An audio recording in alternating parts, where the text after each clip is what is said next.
autoridade. Eu gostaria de continuar o pensamento de ontem. Irmãos, não andemos ansiosos pelas coisas que vão acontecer. Nós sabemos que as aflições, as nossas necessidades, elas fazem parte da nossa vida. E nós precisamos alcançar aquilo que nós temos programado ou temos planejado. Ou muitas vezes quando nós usamos dizer, olha Senhor, volta logo, porque está muito difícil, nós não aguentamos mais. É muita guerra, é muita tristeza, é muita dor, é filho contra pai, é pai contra filho. A palavra de Deus já havia nos relatado que isso ia acontecer. Quando nós olhamos tanta tragédia, eu já ouvi uma expressão, não sei quem foi, um dos irmãos aqui uma vez, dizendo que quando nós ligamos aquele botãozinho da televisão, ou quando apertamos no controle aquele botãozinho do power, você vê no monitor o sangue pingando, porque as notícias são cada vez piores. E nós ansiamos, falamos, olha Senhor, vem logo, porque nós não queremos mais ver isso. Nós não precisamos nos preocupar com isso. É muito triste, é muito ruim quando nós vemos esse noticiário, mas a nossa preocupação deve ser em viver a vida cristã de conformidade com a palavra de Deus. E conversando com o irmão Alberto aqui, uma coisa sempre nos entristece, né? Quando nós não temos coragem de sair dos nossos lares para levar a palavra de Deus àquelas pessoas que não aceitaram como Salvador.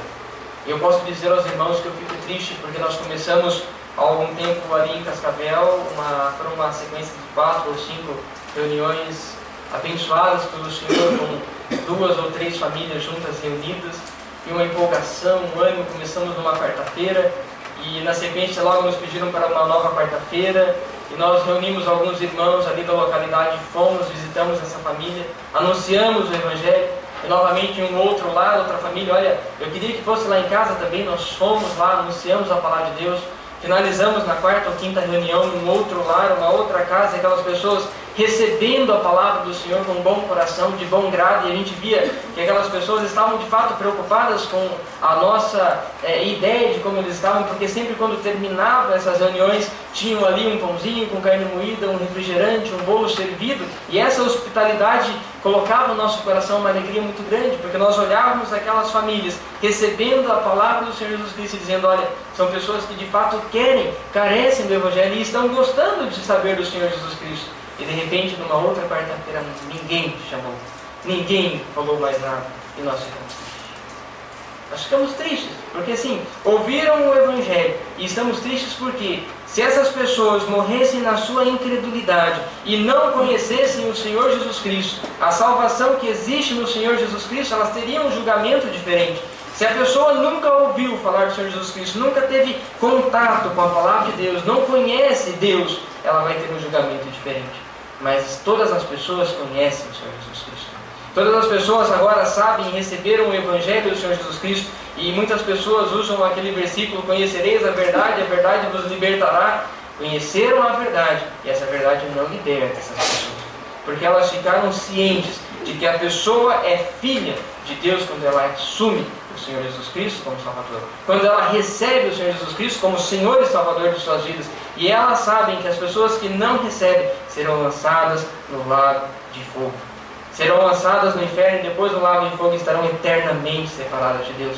No caso dessas pessoas, se elas não receberam o Senhor Jesus Cristo como Salvador, a verdade não libertou. A verdade as condenou. E se elas não voltarem e quiserem conhecer mais desse Senhor que é tão maravilhoso, que conhece todas as coisas, que abençoa o ímpio para que o seu servo possa ter uma vida que possa honrar com os seus compromissos financeiros, para que possa cuidar e crescer da sua família, serão separadas eternamente de Deus. E eu fico muito triste, irmãos, porque nós estamos diante da onisciência do Senhor Jesus Cristo. Essas pessoas conheceram o poder maravilhoso da salvação no Senhor Jesus Cristo. Nós anunciamos o Senhor Jesus Cristo como Salvador. Não escondemos dela que se elas não aceitassem, seriam lançadas no inferno. Nós não anunciamos apenas que o Senhor Jesus Cristo é bom, que Ele curou, que Ele conhece todas as coisas, que Ele salva, que Ele dá aos seus servos que são fiéis abundância, riqueza, saúde, glória. E o Senhor nos dá todas essas coisas. Muitas vezes nós não conseguimos reconhecer, muitas vezes nós não agradecemos por tudo que recebemos, mas o Senhor nos dá cada uma dessas coisas. Ele nos dá aquilo que é necessário para a nossa vida cristã, a fim de não escandalizarmos, como aconteceu nesse capítulo 17, não escandalizarmos por conta do Evangelho. Para que nós vivamos de modo digno do Senhor Jesus Cristo como Ele andou. Mas essas pessoas, no meu modo de ver, desprezavam a palavra de Deus. mas elas sabem o que vai acontecer. E eu me lembro que cada um dos irmãos que teve a oportunidade de pregar nesses lares, cada um dos irmãos que frequentou durante um mês, um pouco mais de um mês, todas as quartas-feiras com essa família, anunciou o Senhor Jesus Cristo. Mas em momento algum foi ocultada dessas pessoas a justiça de Deus. O Senhor nosso Deus, Ele é justo. Ele vai salvar o homem. Ele odeia o pecado, mas Ele ama o pecador. É assim que nós falamos, né? Ele não quer que o homem viva no pecado, mas Ele perdoa. E essas pessoas continuam as suas vidas, e no meu modo de ver, da mesma forma como está. Diferentemente de alguns grupos pentecostais que nós conhecemos, que as pessoas veem como estão e ficam como estamos, como elas chegaram, sem ter nenhuma mudança, sem você ver que nada aconteceu nessas pessoas, o Senhor Jesus Cristo, Ele nos chama, mas nos chama para uma vida santa, nos chama para uma vida de conformidade com a Sua palavra. E talvez o peso desse caminho estreito que nós temos que trilhar para essas pessoas que não conhecem o poder grandioso do Senhor nosso Deus ficou pesado. E talvez elas tenham desistido, porque quando nós começamos a ensinar que a vida com o Senhor Jesus Cristo, ela traz tribulações, nós temos provas, essas provas uma vez nos traz perseverança, e a perseverança nos traz, produz fé, e nós vamos continuando daqui para frente. Talvez quisessem ouvir que, olha, você vem para a minha igreja e lá você vai ser abençoado, você vai prosperar, você vai ter isso, você vai ter aquilo. Não. Nós apresentamos a verdade da salvação do Senhor Jesus Cristo, e infelizmente eles rejeitaram. Talvez fizeram como aquele jovem rico. Olha, não vou abrir mão do que eu tenho para seguir o Senhor, não. Tem muitas propriedades, não vou seguir o Senhor, eu tenho que deixar tudo para seguir o Senhor, e isso não é a vida que eu quero. Eu quero ter o Senhor, mas eu quero que Ele me abençoe cada vez mais. E nós sabemos, irmãos, que nós passamos por provas e por lutas. E o Senhor não dá aquilo que nós não podemos suportar, a não ser que nós o abandonamos. Se nós abandonamos o Senhor, e se nós não fazemos como Pedro, obedecemos a Sua voz, e a Sua voz está explícita nessa palavra, nós não vamos conseguir. De verdade vai ficar pesado. Qualquer dificuldade que nós passarmos, a primeira dificuldade que nós passarmos, nós vamos retroceder. E aí eu gosto muito do apóstolo Paulo, nós não somos daqueles que retrocedem, nós somos daqueles que avançam, confiando no Senhor Jesus Cristo, confiando no seu poder e na sua graça, na sua majestosa graça, na sua onisciência e no seu conhecimento. Quando o apóstolo Paulo escreve aos irmãos de Tessalônica, 1 Tessalonicenses, no capítulo 5, primeira carta do apóstolo Paulo aos Tessalonicenses, no capítulo 5, versículo 1 e versículo 3, ele nos fala assim, ó: irmãos, relativamente aos tempos e épocas, não há necessidade que eu vos escreva, pois vós mesmos estáis inteirados com precisão de que o dia do Senhor vem como ladrão de noite, quando andarem dizendo paz e segurança.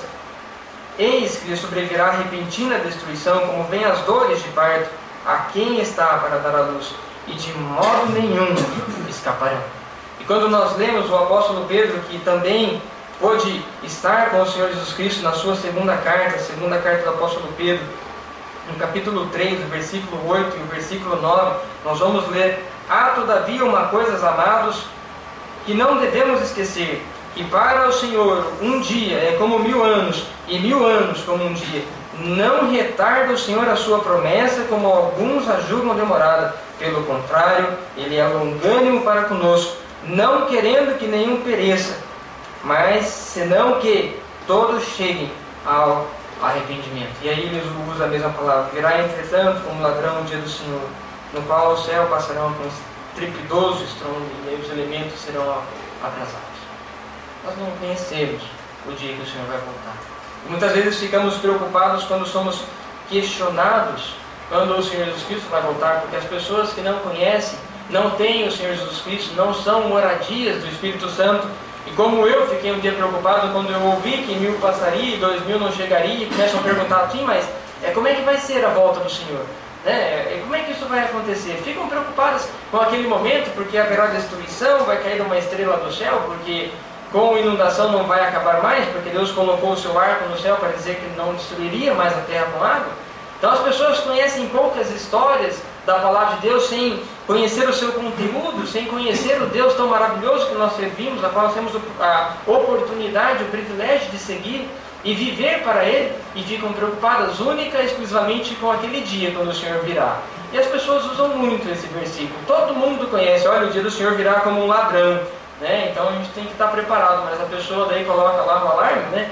Paga ali um motoqueiro que passa fazendo a ronda e coloca aquelas plaquinhas, vizinho, solidário, todo mundo está cuidando da vida do outro.